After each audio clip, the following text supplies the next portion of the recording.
آپ نے نوٹ کیا ہے چند ایک کو چھوڑ کر تقریباً دنیا کی سبھی اقوام کو لگتا ہے کہ وہ بڑی عظیم قوم ہے۔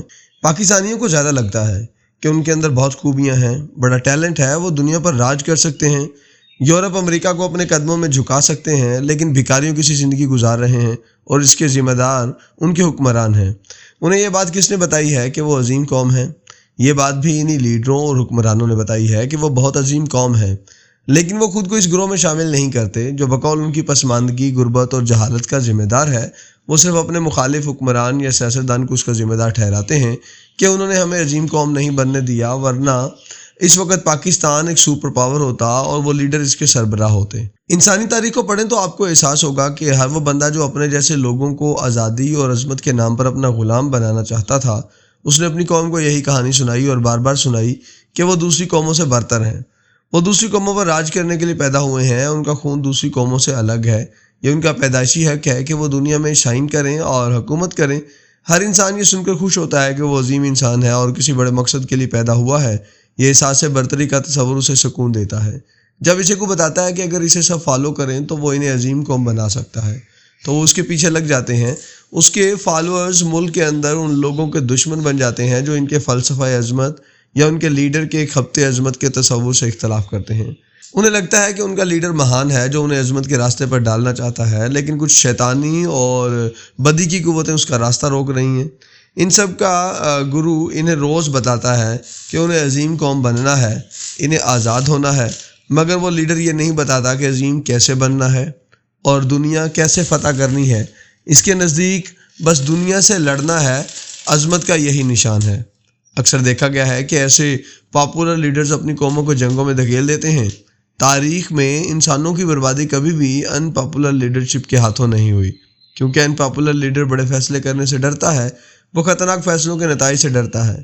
اسے خوف رہتا ہے کہ اگر اس نے کوئی بڑا فیصلہ کیا اور نتیجہ غلط نکلا تو نہ صرف اس کے نتائج بھیانک ہو گئے، بلکہ اس کھیل میں خود اس کی رہی سے یہ حکومت یا حکمرانی بھی چلی جائے گی۔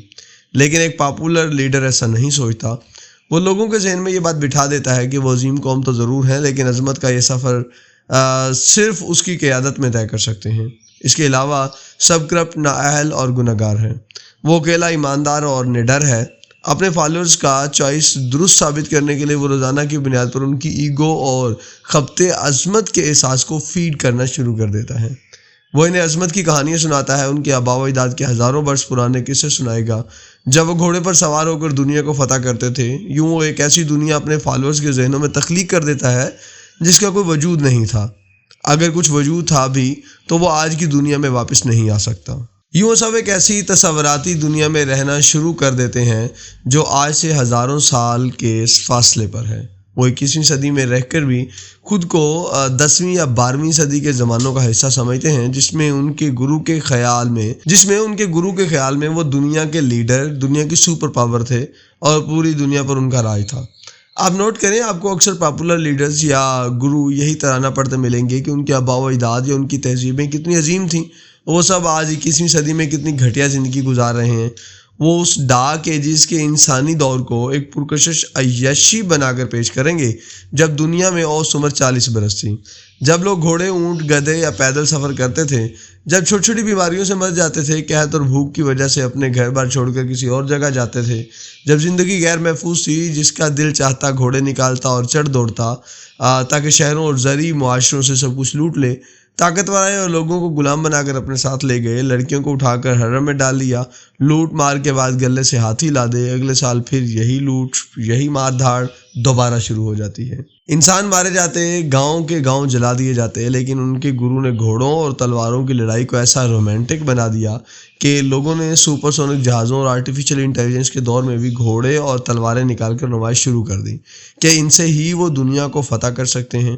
یہ وہ ذہنی عیاشی ہے جو ان کے قوموں کے لیڈر اور گرو اپنے لوگوں کو فراہم کرتے ہیں۔ یہ ایسا نشہ ہے جو شراب، چرس، ہیروئن اور آئس بھی فراہم نہیں کر سکتے۔ ان چیزوں کا نشہ تو زیادہ سے زیادہ 12 گھنٹے چڑھتا ہوگا، لیکن ان لیڈروں کا پلایا ہوا قرون وسطیٰ کے ادوار کی سرداری کا نشہ عمر بھر ذہن پر سوار رہتا ہے۔ یہ باتیں آپ اپنے ارد گرد آج بھی دیکھ اور سن سکتے ہیں۔ اپنے ہمسائے بھارت میں دیکھیں، یہی نشہ وہاں مودی صاحب اور ان کی پارٹی نے لوگوں کو پلایا کہ کبھی وہ دنیا کے عظیم تہذیب تھے اور پوری دنیا میں یہیں سے علم، یہیں سے پھیلا۔ آج کے ہر سائنسی کارنامے کو وہ ہزاروں سال پہلے کی کسی جوشی یا سادھو سے جوڑ دیتے ہیں۔ امریکہ چلے جائیں تو وہاں ٹرمپ آپ کو یہی نعرہ مارتا ملے گا کہ میں امریکہ کو دوبارہ عظیم بناؤں گا۔ وہ 4 سال امریکہ کا صدر رہا، اب وہ ایک بار پھر صدر بننا چاہتا ہے، مگر نعرہ وہی ہے کہ امریکہ کو عظیم بنانا ہے۔